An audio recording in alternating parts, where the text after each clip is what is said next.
Okay, March 25th, 2010. My dad, Kurt Wegner, going to tell us about things. So,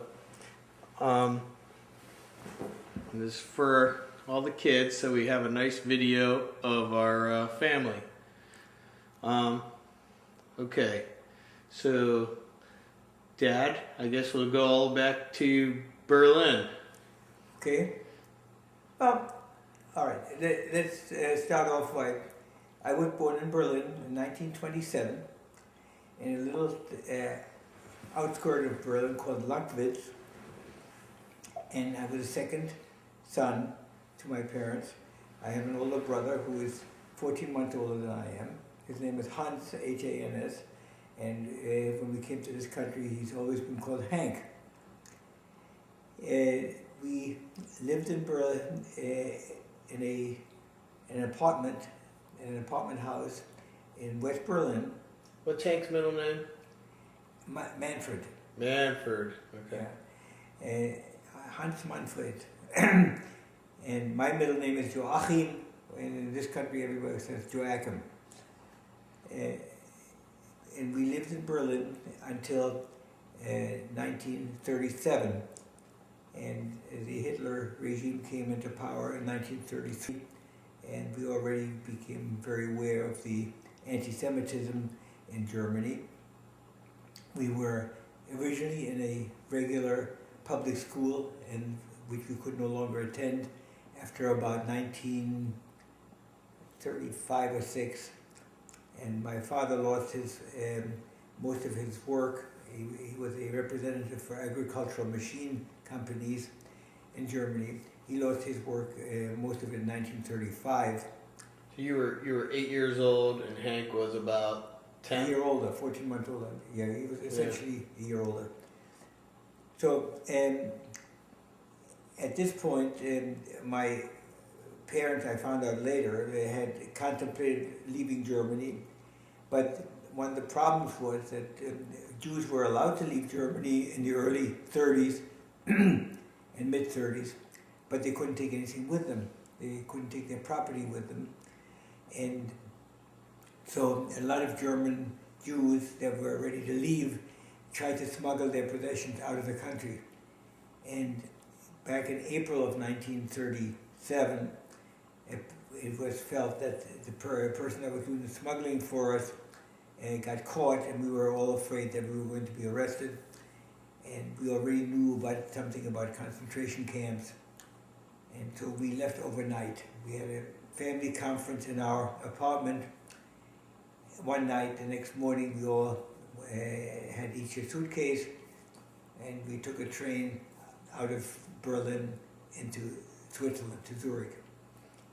Jewish. Yeah, I know you were in a few countries, but what?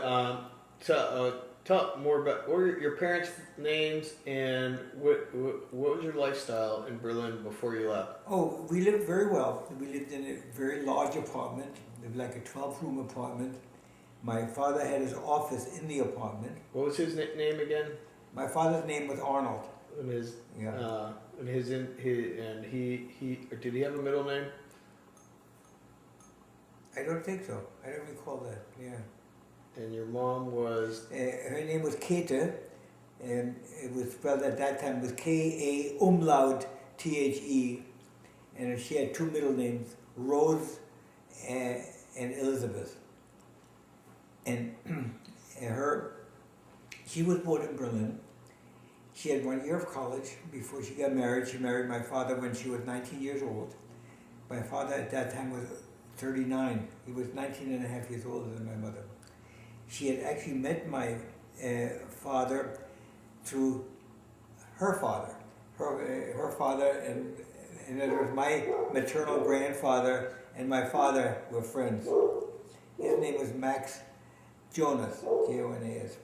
His wife's name was Anna, and Anna was a very nice, plump grandmother to me, and she was very fond of me. When I was a little kid, she often took me to the zoo in Germany, in Berlin, and but she died before we left Germany. She had cancer, and she died.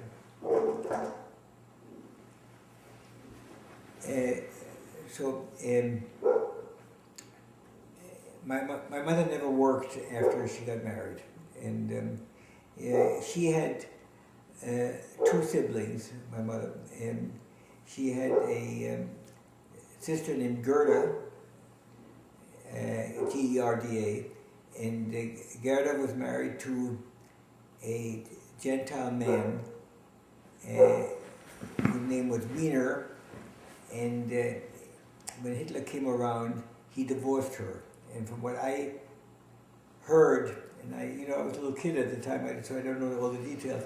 He apparently divorced her because of the anti-Semitism in Germany, and he didn't want to be married to a Jewish woman. She was a very beautiful woman. I had some pictures of her, and I remember her, and she got remarried, and she and her new husband left Germany also in the late 30s, ended up in... This is the sister? This is my mother's sister, yeah. Mm-hmm. And they ended up in Holland, and they could not leave Holland before the Germans invaded Holland, and they ended up being dragged into a concentration camp, and apparently they died there. I never found out what happened to them exactly. Never heard from them again. My my grandmother on my mother's side, her name was Anna, she died before we left Germany. She died of breast cancer. And there was my mother had a brother, his name was Rudy. Rudy had joined the Communist Party as a college student, and the Nazis were very much in opposition to all communists, and he fled Germany in probably around 34, 35, something like that. He went to France, and he married a young woman, and he then when France was invaded, he fled from France into Spain, and he ended up in England, and he's lived in England ever since. And he died. I don't know exactly what happened to him. We only saw him once or twice after. Rudy. His name was Woody. Your dad's brother? No, he was my mother's brother. Your mother's brother? Yeah. My father had, my mother also had another sibling who died at a very young age, 5 or 6 years old, apparently from a ruptured appendix from what I heard, but I don't know the details. That was long before I was born. My father had 2 sisters and a brother, and we all left Germany about the same time. The 2 sisters were married to lawyers. One was called Trude, Trude, last name Feblowicz, Feblowicz. Trude's husband had a bad stroke right after the Hitlers took over the government in Germany in 1933, and the stroke was blamed on his being so upset with what happened politically. He died in Germany before we left.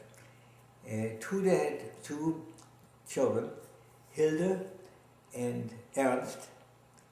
Hilde migrated to Israel and long before we left Germany, probably in the early 30s.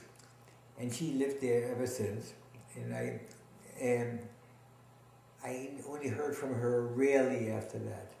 Ernst also came to this country. He was a playboy who had a good time, got married fairly late in life, ended up being a psychologist in California. And I don't know what happened to him either. I lost contact with him also.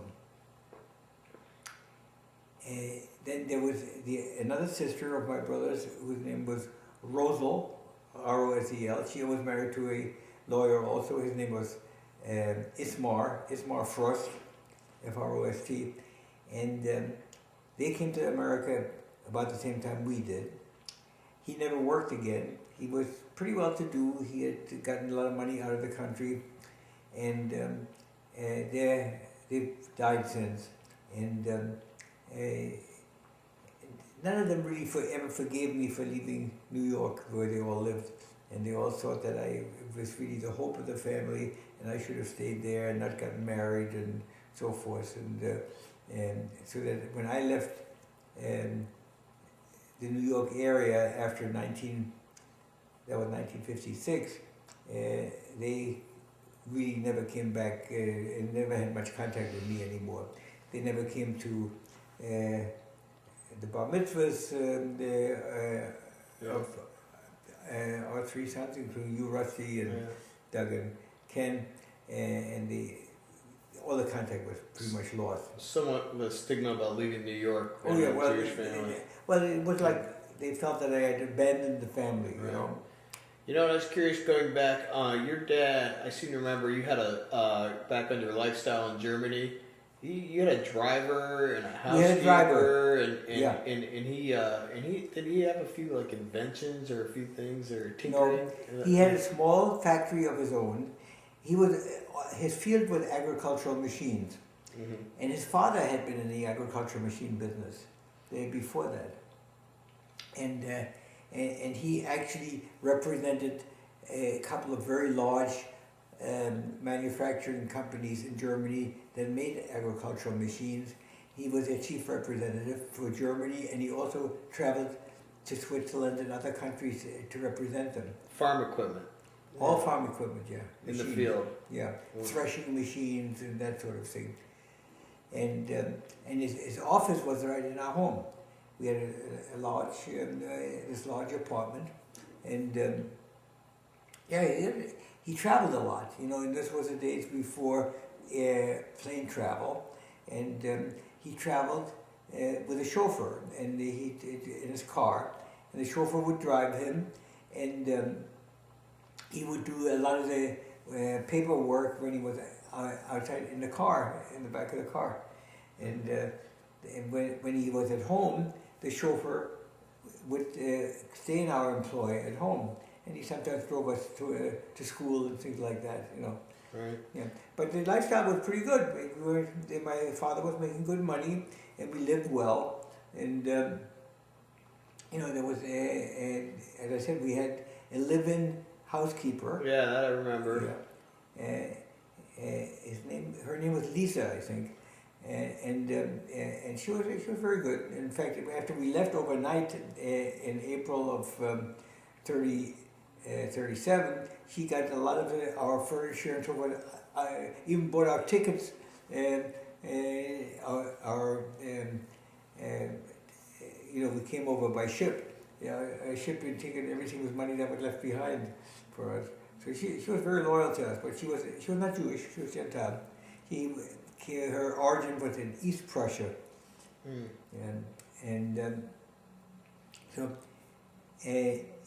our lifestyle was quite good. So from 37, then your first stop was Switzerland, and and then we were looking for a place to go, and nobody wanted the Jews in those days. You know, England didn't want them.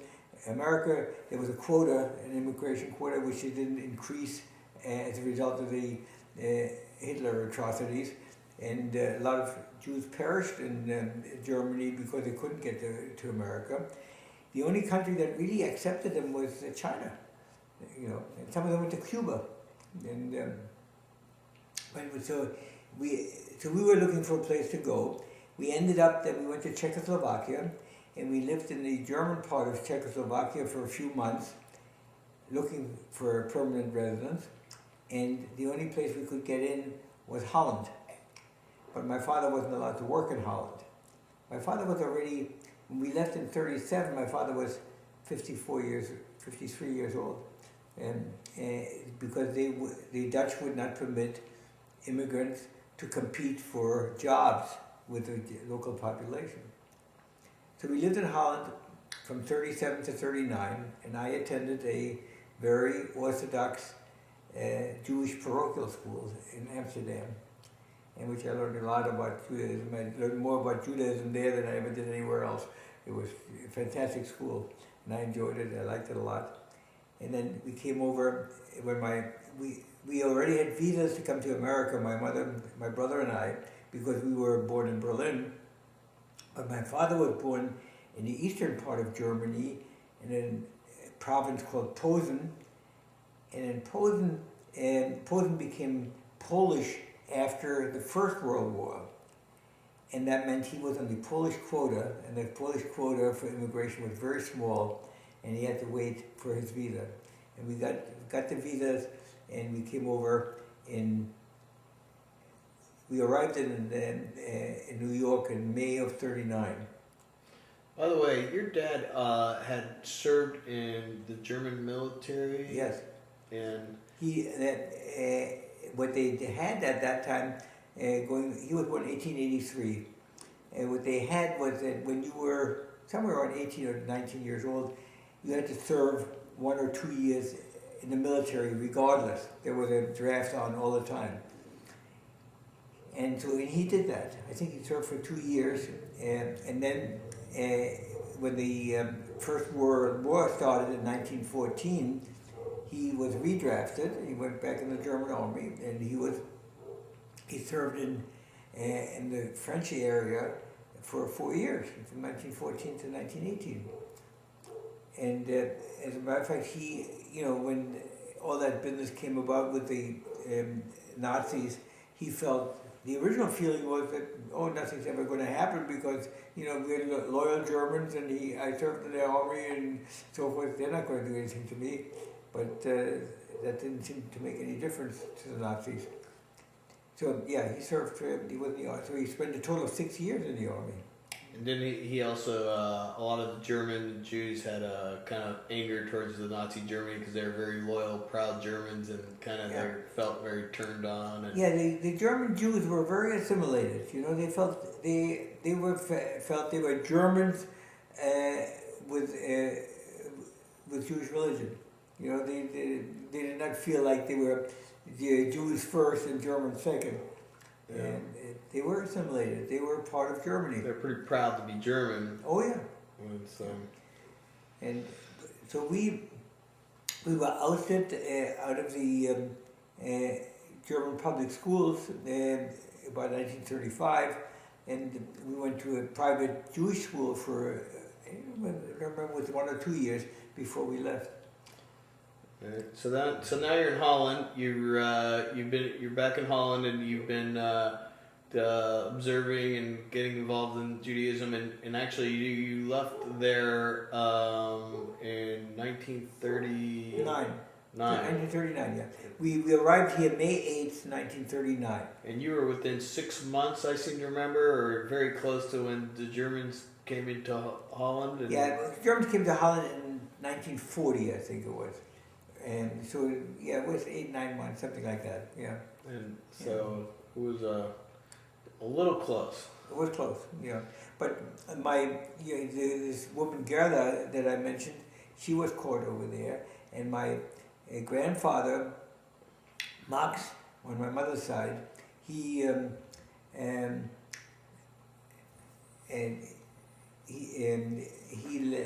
went to Theresienstadt, which was a concentration camp, and he died there. On my father's side, the grandparents I never really knew. My grandmother on my father's side had died before I was born, and my grandfather on my father's side died when I was a year old. So I never really knew them, Okay. You want me to stop for a while? Yeah, hang on a second.